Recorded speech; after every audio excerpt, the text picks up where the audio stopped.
Espero tengan un muy buen día. Mi nombre es Damaris Alas y soy parte del grupo 1B junto con mis compañeros Alison Alemán, Stephanie Alfaro y Ezequiel Alfaro. Y ahora yo les voy a hablar acerca de la apendicitis aguda que va dentro de este laboratorio donde estamos viendo el sistema digestivo. En este laboratorio se nos pedían definir diferentes cosas acerca de la apendicitis y yo les voy a estar hablando acerca de ellas, principalmente su definición. Elaboramos este mapa conceptual para poder ejemplificar cada una de estas características, fases, su patogenia y así poderlo visualizar de una mejor forma. Entonces tenemos que saber que es una inflamación aguda del apéndice, generalmente secundaria a una obstrucción lúmina. El apéndice va a ser un divertículo verdadero normal del ciego que es propenso a esta inflamación, ya sea aguda o crónica, que de la crónica le voy a hablar un poquito más adelante. Hay como muchos, pero muchos diferenciales que nosotros tenemos que saber para no confundirla y tener siempre en mente cuáles son estos diagnósticos diferenciales para no llegar a cometer un error. Entre ellos está la linfadenitis mesentérica, la salpingitis aguda, hasta un embarazo ectópico por el lugar del dolor, el dolor intermenstrual, diverticulitis de Mecke, la colicicitis aguda, gastroenteritis, adenitis mesentérica, una enfermedad inflamatoria intestinal y cólicos uretrales derecho o una torsión ovárica. Así que es muy importante poder tener esto en mente. Luego nos preguntábamos si, por ejemplo, había una apendicitis crónica, o sea, que esto llegaba a pasar. La apendicitis aguda es más frecuente en adolescentes y en adultos jóvenes y hay un riesgo de por vida del 7% que los hombres sean más afectados. Pero, ¿qué es una apendicitis crónica entonces?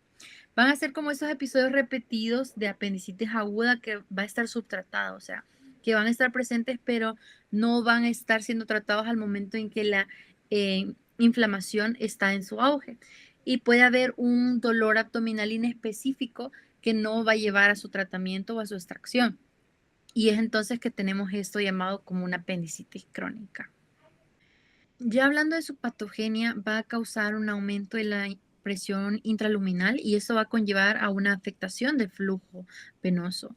Y en un 50-80% vamos a tener esta obstrucción de la luz apendicular, que puede ser provocada por masa de heces, cálculos biliares, masas de oxiduriasis vermicularis, hiperplasias linfáticas periapendiculares o una infección vírica, que nos va a llevar de la estasis a la proliferación bacteriana. Puede haber un compromiso del retorno venoso y linfático, una isquemia de las paredes llevando a la inflamación transmural y a esa necrosis posible por perforación que va a ser de las características histológicas que vamos a ver un poquito más adelante y esas partes que va a conllevar al desarrollo de la apendicitis. De este tipo de obstrucciones pueden ser una hiperplasia linfoide que puede dar en niños y en adolescentes. Aquí tenemos esta imagen que es de un fragmento de ilion con folículos linfoides hiperplásticos con centros germinales activos. Y ahí vamos a ver los mantos bien definidos, localizados en su mucosa y como en la parte superficial de la mucosa. Parte de ello, pues también podemos encontrar tumores como un carcinoide apendicular o un adenocarcinoma y cuerpos extraños, porque también en esta parte que también pueden dar a una obstrucción luminal del apéndice son los enterobiopermicularis. En esta imagen se puede apreciar justamente esa obstrucción luminal que vamos a poder identificar. Tenemos en nosotros las manifestaciones de las cuales vamos a ver, que son las que tenemos que tener en claro cuáles son. Va a ser un dolor abdominal periumbilical que va a migrar a la fosa ilíaca derecha. Entonces va a tener ese movimiento en el abdomen que se conoce como el signo de McBurney. Hay náuseas, vómitos, puede haber febrícula.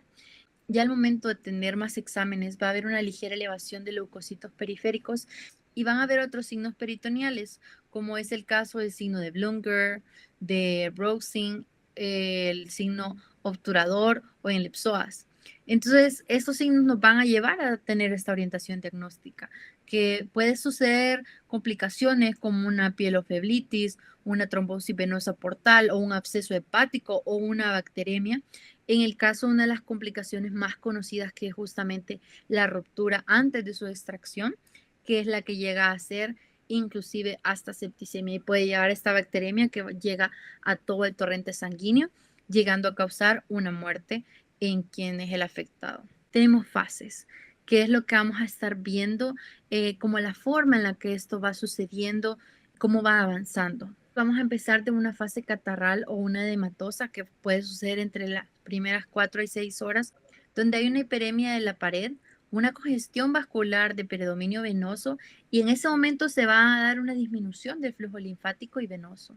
Seguido de ello va a haber una fase flemosa o supurativa de 6 a 12 horas, donde va a haber una mayor congestión venosa y una disminución del flujo linfático y venoso, y entonces va a estar la aparición de un exudado fibrinopurulento.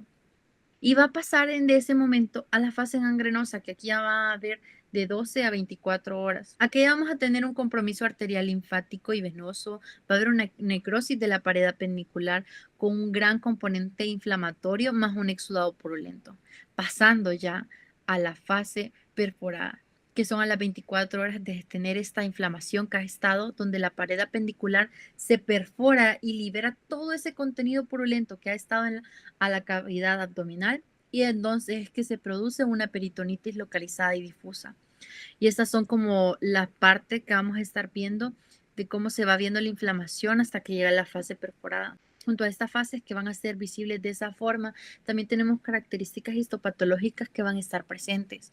Parte de una inflamación transmural donde va a haber un infiltrado inflamatorio agudo que va a estar predominantemente por neutrófilos. Va a comprender inicialmente esa parte mucosa y submucosa que va a progresar hacia la muscular y hacia la serosa. Luego vamos a tener ya un cambio en la mucosa, donde va a haber una ulceración focal o difusa de la mucosa y es donde va a estar esta destrucción de las criptas, va a haber una presencia de detritos celulares y material fibrinopurulento en la superficie. Luego vamos a ver ya un edema y una congestión vascular, que va a ser esta vasodilatación marcada en la submucosa y serosa, que va a dar congestión e incluso puede dar trombosis de los vasos pequeños. Entonces, cuando tenemos este aumento del edema intersticial, va a contribuir al engrosamiento de la pared y pasamos a esa parte serosa, donde la fibrina y el exudado purulento de la superficie serosa va a tener como un aspecto como más opaco y más mate de forma macroscópica. Y correlacionando esto con la inflamación, ¿verdad? Entonces, las complicaciones que vamos a poder tener por la evolución que vaya a tener, si va a ser una apendicitis gangrenosa, pues se va a estar viendo ya una necrosis de la pared, una pérdida de la arquitectura histológica y áreas donde van a haber hemorragias. Si la apendicitis es perforada, como en esta fase de que se da a las 24 horas, va a haber una ruptura de la pared con salida de detritos inflamatorios y fibrinopurulentos hacia la cavidad peritoneal. Pero también pueden haber abscesos intramurales que va a ser como colecciones focales de pus dentro de la pared. Y un criterio clave de diagnóstico histológico, que es lo más importante que podemos llevarnos de este laboratorio, va a ser la presencia de neutrófilos en la capa muscular propia del apéndice, que es como lo vamos a poder identificar de una forma histológica. Ya teniendo una imagen completa de la apendicitis aguda, también el laboratorio nos plantea una situación sobre la extirpación de apéndices normales. Yo personalmente creo que si ha habido, digamos, un diagnóstico que ha llevado al cirujano ya a abrir a la persona y estar ahí cuando lo ve y pues no está inflamada y está en condiciones normales, lo mejor sería pues sí extirparla, porque ya estuvo ese traumatismo de abrir a la persona. Puede prevenir una apendicitis en un apéndice que está aparentemente normal en este momento, pero después le puede llegar a afectar.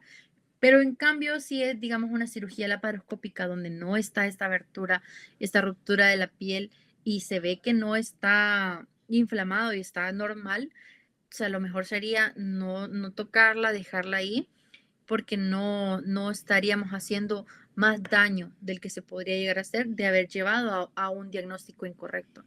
Así que siento que lo más importante de eso es orientarnos muy bien para tener un diagnóstico certero y que al momento en el que se llegue a, a decir ya que la persona necesita una cirugía, que entre un quirófano, estemos seguros de que es una apendicitis aguda la que está en ese quirófano y que va a ser una extirpación satisfactoria y que no le vamos a estar causando daño al paciente haciéndole una cirugía innecesaria. Así que esto ha sido un poquito acerca de lo que conlleva una apendicitis aguda y tengan un muy feliz día.